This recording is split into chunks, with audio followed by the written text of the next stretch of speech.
On ne choisit ni sa couleur de peau, ni son milieu social. On ne peut pas non plus revenir dans le passé pour corriger les erreurs commises il y a 5, 10 ou 20 ans. Est-ce que cela veut dire pour autant que nous sommes condamnés à nous complaindre dans nos regrets? Bien au contraire. Il ne faut pas les oublier, il faut être capable d'y faire face, de les confronter et de s'en servir comme d'un levier pour mieux rebondir. Aujourd'hui, nous allons parler de résilience. Vous savez, cette capacité à affronter tous les défis, à regarder le verre à moitié plein et à transformer les problèmes en opportunités. Alors maintenant, mettez les regrets et la peur de côté, car ils ne vous feront jamais avancer. Oui, la vie est injuste, et quelque part c'est tant mieux, car c'est à vous d'en tirer le meilleur.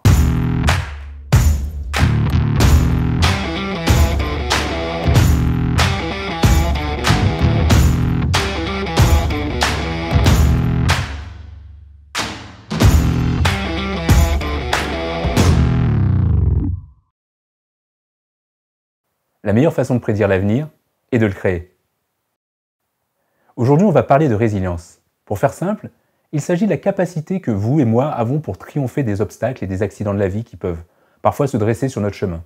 Divorce, perte d'un être cher, licenciement, difficulté à concevoir un enfant, problèmes familiaux ou problèmes au travail. Il existe des milliers de situations dans lesquelles la résilience s'impose pour ne pas sombrer. Or, on ne naît pas tous avec les mêmes qualités, les mêmes conditions de vie et le même milieu social.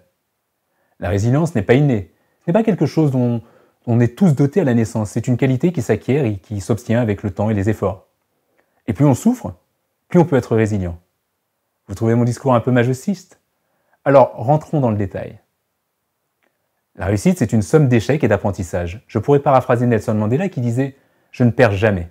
Soit je gagne, soit j'apprends. » Et pour réussir dans la vie, la meilleure façon d'apprendre de ses erreurs, c'est d'en faire. Toutefois, pas besoin de vivre l'inimaginable pour être résilient. Commencez par votre quotidien. Un verre cassé en faisant la vaisselle, un enfant turbulent, un patron insistant. Comment gérez-vous ces situations? À quelle qualité faites-vous appel pour comprendre la situation? Pour faire en sorte qu'elle ne vous affecte pas trop et pour vous projeter immédiatement dans le futur. La résilience est un sujet qui me passionne et vous allez vite comprendre pourquoi. Commençons par la belle histoire. Je suis né sur la magnifique île de la Réunion avant de déménager en région parisienne. Mon parcours scolaire me mène vers une école de management. Je rentre ensuite chez Wanadoo, France Télécom, à une époque où Internet est sur le point de devenir l'innovation qui va tout révolutionner. J'ai la chance de rencontrer des personnes qui me font confiance et qui m'incitent à devenir meilleur. À 25 ans, je deviens patron d'une filiale indépendante d'Orange pour développer une nouvelle activité. En parallèle, je crée une start-up qui sera revendue quelques années plus tard, me donnant l'assise financière suffisante pour envisager une future vie de famille sereine, mais aussi de vivre la belle vie entre voitures de sport et voyages autour du monde. Dans la foulée, je me marie, puis naissent mes 3 magnifiques enfants que j'adore. Par la suite, je rentre chez Google et je partage ma vie entre Paris et la Californie. Ai-je réussi ma vie? Probablement, me direz-vous. Alors voyons maintenant ce qui se passe de l'autre côté du miroir. Mon handicap à l'œil ne vous a probablement pas échappé. Je suis né avec, et toute mon enfance, j'ai été photographié de profil pour masquer ce handicap qu'il fallait cacher à la postérité. Vous imaginez un peu l'impact que ça a pu avoir sur la confiance en soi. Lorsque ma famille arrive en région parisienne, c'était pour habiter dans une cité HLM à Orly, dans le 9-4 comme on dit. Étudiant, je vivais dans un 9 mètres carrés avec les toilettes et la douche sur le palier. Je ne portais ni le bon nom, ni n'avais la bonne couleur de peau pour réussir. Même aujourd'hui encore, dans un entretien d'embauche, à compétences égales avec un autre candidat, ce n'est pas moi qui passe. Je dois aller au-delà, toujours. Même chose pour trouver un logement, je dois me donner à 200% pour qu'on me fasse confiance. À 19 ans, je tombe gravement malade. Au programme, pneumonie, septicémie, trachéotomie, virus inconnu et coma artificiel. Ce fut une épreuve vraiment difficile pour ma famille. Mais je me relève. J'avais un œil qui ne fonctionne pas. J'ai maintenant un poumon qui a perdu la moitié de sa capacité respiratoire. Pas grave, j'avance quand même. Mais parfois, c'est même la société qui me met les bâtons dans les roues.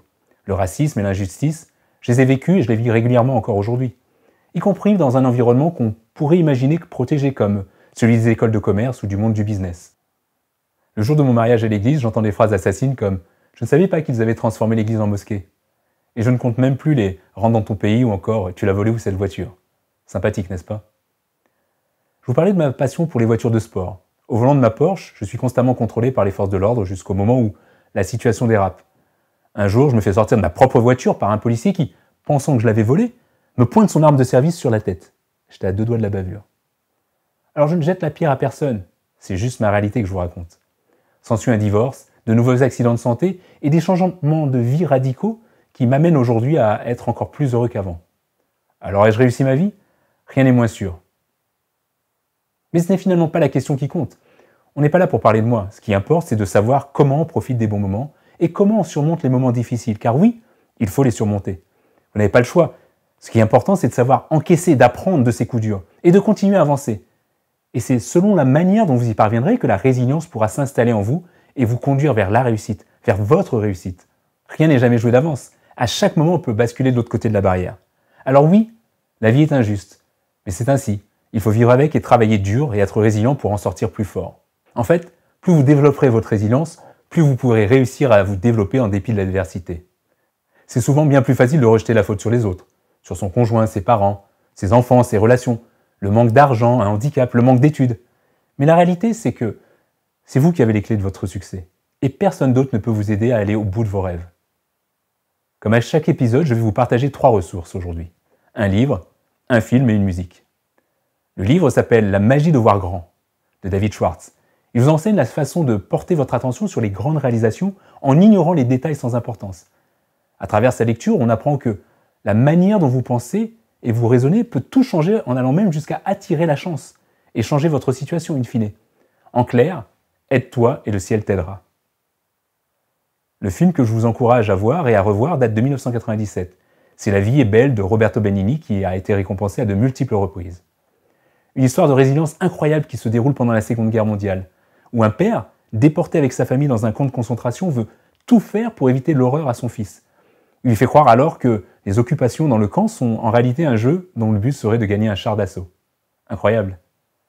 Et enfin, la musique, elle est simple, puissante, pas besoin d'autres commentaires. C'est la chanson Née sous la même étoile d'IAM. Les technologies peuvent nous servir à être plus résilients. Oui, d'une certaine façon. Vous avez sans doute déjà vu certains enfants, petits et grands, s'acharner sur les jeux vidéo pour battre le boss ou passer une épreuve. Et si vous profitiez du confinement pour tester à votre tour les jeux vidéo? On se prend vite au jeu, vous savez. Pourquoi ne pas commencer par Super Mario Run? Sur smartphone, c'est gratuit, accessible à tous. Et si vous êtes capable de vous relever, repartir de l'avant et tout faire pour gagner, vous devrez sûrement être capable de faire la même chose dans la vraie vie. Pour le challenge du jour, nous allons parler du dépassement de soi, et en particulier du fait de dépasser nos peurs. Avant de débuter, toutefois, nous vous invitons à regarder la conférence TED de Tim Ferriss qui s'intitule « Définissons nos peurs plutôt que nos objectifs ». Nous sommes largement inspirés de cette dernière pour notre challenge d'aujourd'hui, qui, vous le verrez, est assez bluffant. Tous les documents, comme d'habitude, et les liens sont dans la description de la vidéo et sur notre site. En plus de ce challenge, je vous invite à partager dans les commentaires une de vos peurs. Prenons par exemple « j'ai peur dans l'avion »,« j'ai peur de l'eau » ou « j'ai peur d'engager une conversation avec un ou une inconnue ».